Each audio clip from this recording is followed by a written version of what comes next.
This is one of the key places you have to come to when you're in Bangkok to get the tradition and cultural experience of the Thais. So come with me.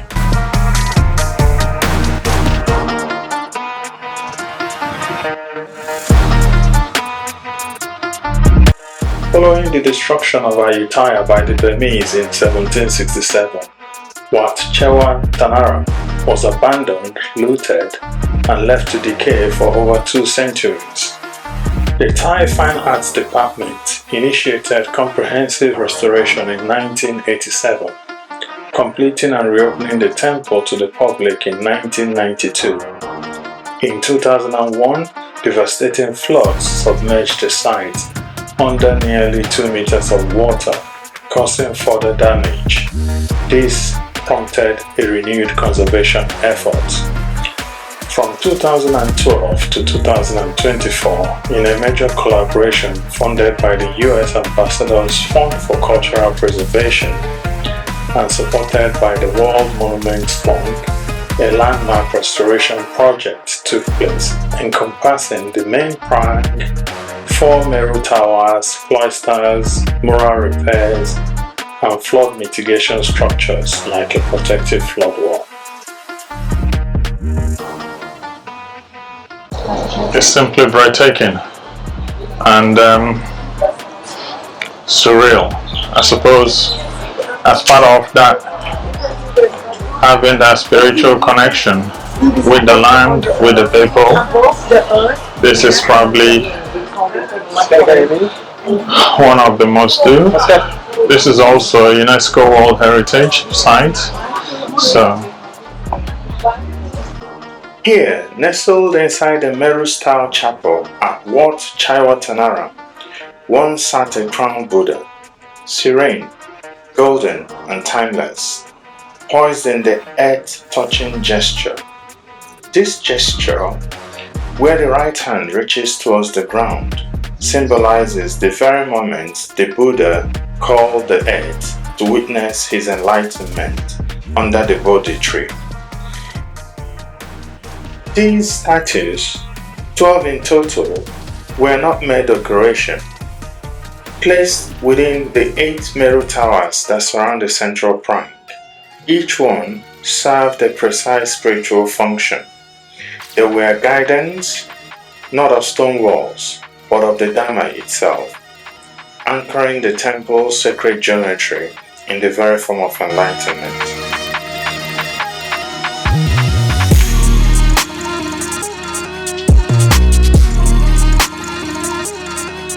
Many of these statues have been lost, damaged, removed, their remains now echoing with quiet memory. But the layout still whispers its intent. The inner courtyard, encircled by 120-seated Buddha along the gallery walls, forms a protective mandala, a wheel of teaching, turning even in ruin. And in each Meru, even in silence, the crowned Buddhas still sit, invisible perhaps, but never absent. Their presence remains etched into the very foundation of Wat Chaiwatthanaram, reminding all who enter, enlightenment is not accidental, it is placed, deliberate, eternal. Wat Chaiwatthanaram, built in 1630 by King Prasad Tong, was more than a place of worship. It was an architectural embodiment of Mount Meru, the mythical center of the Buddhist universe. The towering central prang represented the cosmic axis, while the Meru chapels mirrored the peaks surrounding it, each containing a crowned Buddha in deep meditative posture. The crowned Buddhas, lacquered in black and gold, spoke to the royal aspirations of the Ayutthaya court. By placing these regal figures within sacred towers, the king wasn't just building a temple, he was affirming his divine mandate, aligning earthly role with spiritual order.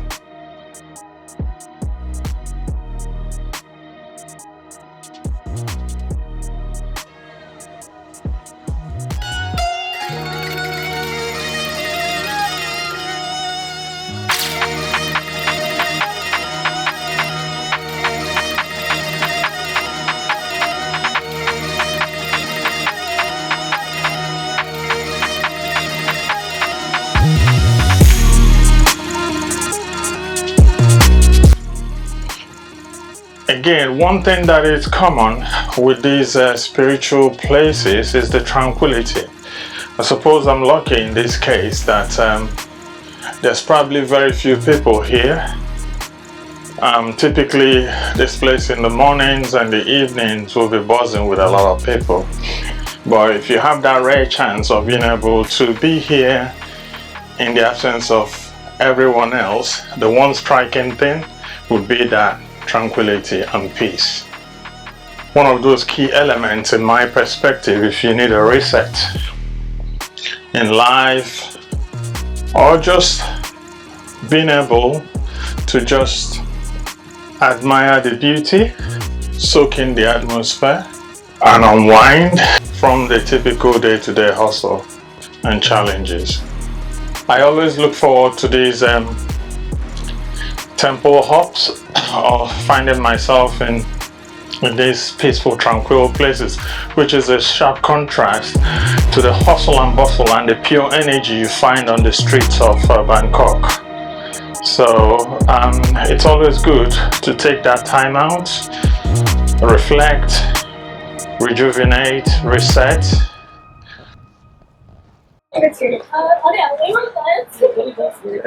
Sights are just breathtaking.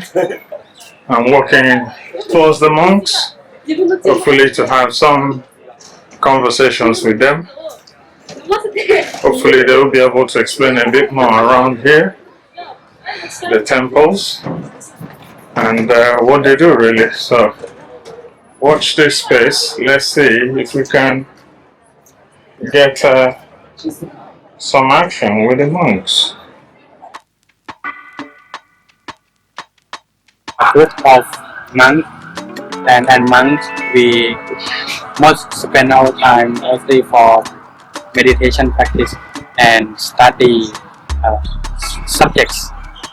So this activity that we call monk chat is so that people can have a chance to talk with monks, and for student monks like this, they can have a chance to practice English skills in real conversation. I see, yes. So before we start, do you have any questions about monks?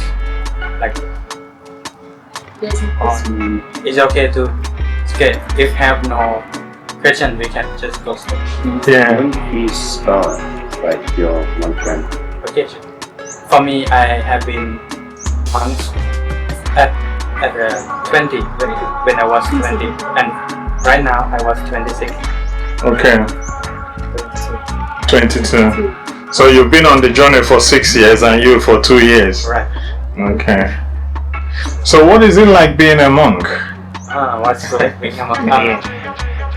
Actually, a monk is one who want to practice meditation and focus on training themselves in kind of like spiritual Journey. Yeah. Okay. Journey. Yes. That is what monks practice. So that's why we spend most of the practice meditation. Yeah. And also when we have like practice meditation for some period of time, we also teach people to know the How to meditate. Meditation. Okay. How to practice, because it's the basic benefit. It can help people to cure their mind. Okay. But for monks, it can go like in some state where the truly freedom of our mind. Okay. Oh wow. That is monk. And monk, we also have precept. We cannot touch women Okay. We cannot eat dinner. We only have 2 meals in the day, which Okay. is breakfast and lunch. And lunch. Okay. Yeah. Oh wow. Because we also have to avoid some feeling or anything that can disturb our mind for meditation. Okay. So do you eat things like chocolate, cake? Yeah, we can, but some monks say that it can affect our stillness of our mind. Okay. Yeah, so that's why some monks live in the deep forest and only eat like fruit or anything that They can get. Okay. yeah, it's they're like in the most peaceful place so that they can have best meditation. So is it because that you meditate more in the evenings? That's why you don't have dinner. So you just have breakfast and lunch, and then you do meditation all through the evening into the night. Yeah, it can be said like that. Okay. All right. Thank you. So how many hours for meditation? For monks in my monastery, mostly 2 hours. We chanting and meditation in the morning for like 40 minutes or 50 minutes, and also in the evening we have the same activity for 1 hour and 30 minutes. 30 minutes. Yeah, that's the at least. And for some monks, they also like arrange their time to practice more. Okay. So for student monk, how long do you practice? So practice meditation 1 2 as well. As well, okay. Okay. That's it. Because the student monks, they have to attend the class too. Oh, Okay. Because like after breakfast and after lunch, they have to go into class. So can they come to the monastery for holidays? Yes. Hmm. In some countries, we also have temple, Okay. and also some temple also have like the camp or activity that teach teenager about how to do good things in their life. Nice. Okay. That's really good. So also have that kind of activity. What about adults? If adults want to learn how to meditate and stay for a few weeks? Yeah, sure. But for in my monastery, they like 20 minutes from here. We also have kind of like a 3-day meditation program. Okay. Okay. It's like Friday, Saturday, and Sunday. Sunday, okay. Yeah. Some people, like around 20 to 30 people join. We have like, I think we have like two times in a month. Okay, twice a month. Okay. Twice. Okay. So what's the name of your monastery? This is Center for Buddhist Study. Okay. Or Buddhist study. Okay. You can refer for Facebook page. Oh, Okay. Yes. That is the location is. in the In the QR code. Okay. Thank you. okay, let's So, Yeah. so any question further we can have a chance to practice meditation. Yeah. The student, they will lead. He will lead lead. us. Lead us. Okay. Okay, lead on, students. Guys. Let's begin. Okay. First, you adjust your sitting what you're comfortable.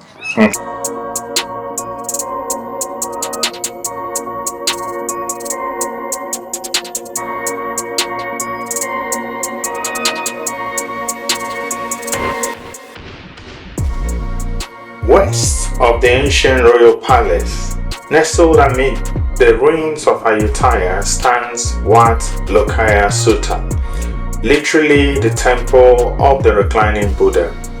At its heart lies Fra Buddha Sai Yat, a majestic image measuring nearly 42 meters long and 8 meters tall, a silent embodiment of serenity in reddish brick and plaster. He lies languidly, his head cradled upon a lotus bloom, his body aligned true along the north-south axis.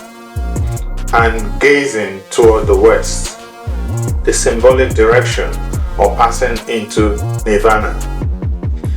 This serene colossus once rested within an assembly hall, now vanished, leaving only the sturdy foundations of 24 octagonal pillars, once supporting a grand vihan. The temple's layout still follows an east-west orientation, with remnants of a prang, chapel, and a gallery quietly recalling its architectural narrative.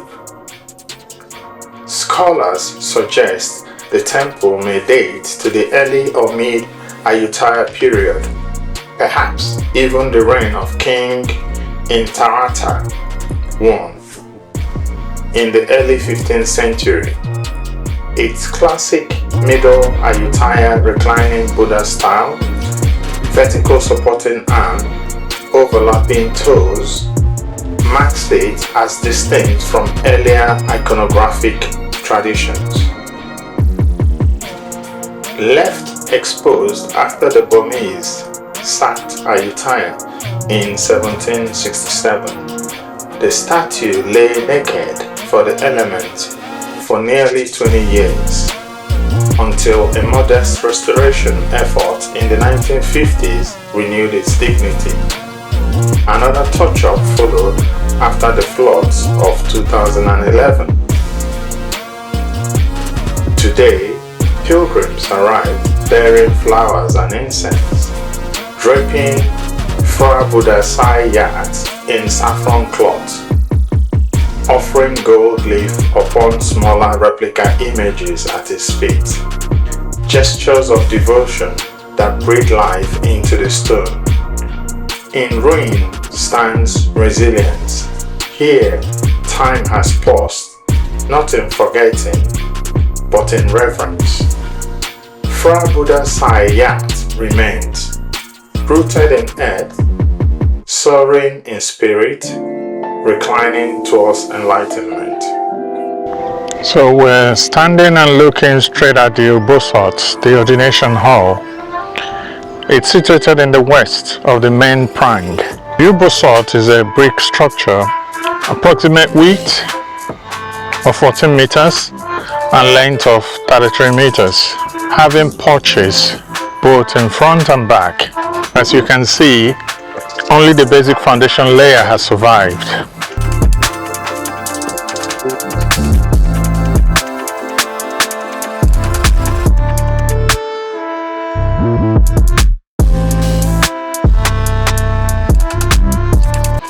There are 6 semi-stones, 1, 2, 3, 4, 5, 6, which are boundary markers of the consecrated area. This is the remnants made in the early Ayutthaya period style encircling the Ubosa.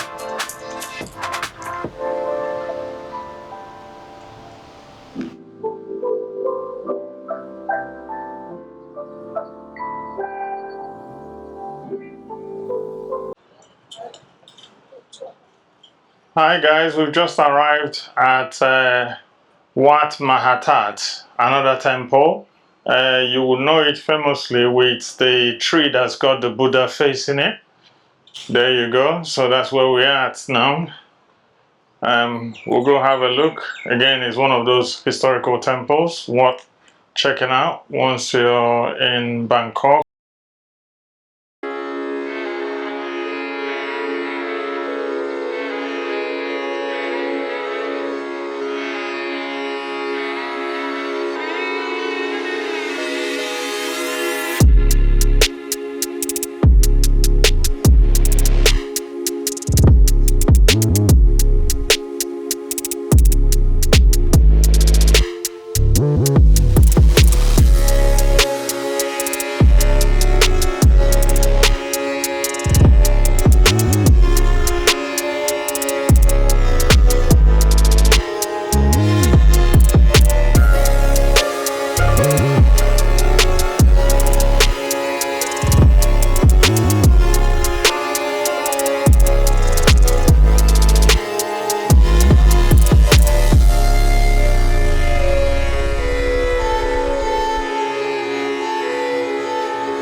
In the center of Ayutthaya's ancient capital, where time itself seems to crumble in sandstone and silence, lies Wat Maha That, the monastery of the Great Relic. It once housed relics of the Buddha, perhaps bone, hair or ash, enshrined in a towering central prang that reached to the heavens. That prang, now partially collapsed, once declared Ayutthaya's divine legitimacy. A Buddhist capital blessed by relics, ruled by kings who were more than monarchs, they were cosmic stewards. The layout was classic Khmer Ayutthaya, a towering central sanctuary surrounded by smaller chedis, vihans, and an elegant cloister, forming a sacred mandala in stone. Pilgrims will walk in contemplative spirals around its axis, circling towards enlightenment. But then came 1767, and with it, destruction. The Burmese invasion left temples pillaged, Buddhas decapitated, and the relics scattered or stolen. Fire gutted the great Vian. The prang fell silent. Yet, even in ruin, Wat Maha That lives on, most famously through one haunting image. The sandstone Buddha head cradled in the roots of a Bodhi tree. It's not known exactly how it came to rest there. Some say it was dropped by lotus and embraced by nature. Others see it as the earth reclaiming the sacred. Whatever the truth, it now stands as the temple's silent garden, not just a relic, but a metaphor. Where violence tried to erase divinity, the forest remembered, roots called around reverence, the past took root, quite literally. Here at Wat Maha That, power, impermanence, and devotion converge. It is a place where kingdoms rose and fell, but wisdom endured.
At the heart of Wat Maha That once stood a towering central prang, the architectural and spiritual axis of the Ayutthaya kingdom. Believed to have been constructed in the early 15th century, it was among the tallest of its kind, rising an estimated 46 to 50 meters into the sky, a symbolic Mount Meru linking earth to the heavens. Over the centuries, this great prang was restored multiple times, enduring both war and weather. But by the 20th century, it had largely collapsed, leaving behind only its stone base, and yet, that base still holds profound significance. It anchors the entire site's spiritual geometry. The invisible axis, around which devotion once turned, and still stands today. Surrounding the prang were seated Buddha images in meditation, arranged with cosmic precision. Though many now lie broken or headless, they once shimmered with gold leaf, serving not merely as decoration, but as guidance of enlightenment. Today, time and conquest have taken their toll, but even in ruin, the prang's spiritual pull remains. The Buddhas may be fractured, the halls may be silent, but in their stillness, they speak of impermanence, of memory, of the wisdom that endures even when stone does not.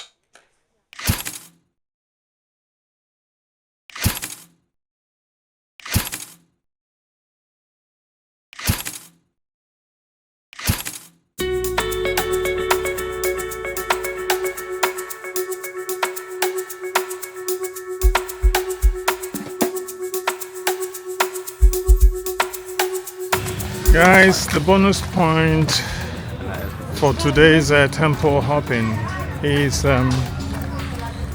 coming to the conservation area where they have the elephants. Amazing Thailand. Let's see. In Thailand, elephants once marched beside kings, but when logging ended, they entered tourism under chains, carrying tourists, performing for applause. The cost? Trauma. Broken spirit, a sacred animal used for profit. But change is here. Locals are saying no to cruelty, yes to sanctuaries. Here in Ayutthaya, the legacy lives on, not through rites, but through reverence. Cultural wisdom means honoring the past without repeating its mistakes. Being a culturally sensitive topic amongst the locals, in Thailand, arguments have been made for and against the elephant ride. Proponents argue that elephants have been domesticated for centuries, used in warfare, logging, and royal processions. Some believe that offering rides continues this cultural legacy.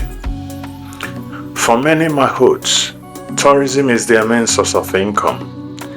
Rides can provide livelihoods in rural areas where economic options are limited.